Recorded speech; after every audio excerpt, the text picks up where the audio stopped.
किसी नगर में एक व्यक्ति रहता था। वह बहुत आलसी था और उसे ये बात पता थी। एक दिन वह बुद्ध जी के पास आया और दुखी मन से बोला, बुद्ध जी, मैं बहुत आलसी हूँ और अपने आलस्यपन के कारण मुझसे कोई भी कार्य सही समय पर नहीं होता है और ना ही ठीक से कर पाता हूँ। मेरे घर में सभी मुझसे परेशान हैं, कृपया बताइए मैं क्या करूँ। बुद्ध जी मुस्कुराए और बोले, तुम्हें कैसे पता कि तुम आलसी हो और किस प्रकार का आलस्य है तुम्हें। व्यक्ति ने कहा, मुझे ये तो ठीक से नहीं पता कि आलस्य वाकई में क्या होता है, लेकिन यह जो भी है बहुत बुरा है। बुद्ध जी ने कहा, आलस्य एक मानसिक अवस्था होती है जो एक विचार है, भाव है, जिसे इंसान अपने अंदर लाता है। मनुष्य को दो प्रकार से आलस्य आता है, शारीरिक और मानसिक। शारीरिक आलस्य का कारण भोजन है। जब हम ऐसा भोजन करते हैं जिसमें खुद कोई जीवन नहीं है तो शरीर के लिए बोझ बन जाता है और फिर ये आलस्य पैदा करता है, क्योंकि हमारा शरीर भोजन से मिलने वाली ऊर्जा पर चलता है। जैसा भोजन हम इसे देते हैं वैसी ऊर्जा ये हमें देता है। इसलिए आलस्य से बचना चाहते हो तो आराम और आसानी से पचने वाला भोजन करो जो प्राकृतिक रूप से हमें मिलता है। शारीरिक स्तर पर ही दूसरा कारण है सही से ना बैठना, सही से ना सोना और सही से ना चलना। बुद्ध जी ने आश्रम के भिक्षुओं की तरफ इशारा किया और कहा, देखो, इन भिक्षुओं को ध्यान से देखो। इनके चलने, बैठने और लेटने में संतुलन है। जब ये चलते हैं तो इनके पैरों के बीच तालमेल होता है। बैठते हैं तो गर्दन ऊपर और रीढ़ की हड्डी बिल्कुल सीधी होती है। जब लेटते हैं तो शरीर बिल्कुल स्थिर और तनाव रहित होता है, जिससे वह आरामदायक और गहरी नींद लेते हैं। व्यक्ति बोला, क्या पर्याप्त नींद आवश्यक है? बुद्ध बोले, हाँ, ना कम ना अधिक। यदि रात को पर्याप्त नींद नहीं लेते हो तो कल का दिन आलस्य और थकान से भरा होगा।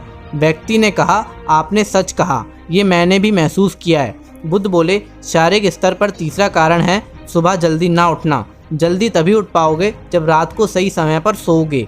इन आश्रम के भिक्षुओं को देखो, इनका रात का सोने का समय निश्चित है, तभी ये सब जल्दी उठते हैं।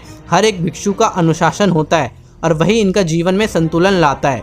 इंसान अनुशासन को एक बंधन समझता है, लेकिन ये सच नहीं है। अनुशासन हमें बांधता नहीं है बल्कि आज़ाद करता है। बुद्ध जी ने व्यक्ति से कहा कि आलस्य से बचना चाहते हो तो एक निश्चित दिनचर्या बना लो। व्यक्ति बोला, लेकिन शुरुआत कहाँ से करें? चलने से, बैठने से, लेटने से या सुबह जल्दी उठने से? बुद्ध जी बोले, इसी समय से जो भी कर रहे हो उसे ध्यान से करो। मन के स्तर से आलस्य को समझो। मानसिक स्तर का पहला कारण, जब हम किसी कार्य को करने के लिए खुद को काबिल नहीं समझते तो हमें आलस्य आता है, क्योंकि हम वह कार्य पहले भी नहीं कर पाए थे। हम मन को यह नहीं समझाते कि पहले और अभी के कार्य में बहुत फ़र्क है। साथ ही मानसिक तौर पर हम वह नहीं हैं जो पहले थे। तब से लेकर अब तक हमने बहुत कुछ सीखा है। मानसिक आलस्य से बचना है तो खुद पर विश्वास करना सीखो।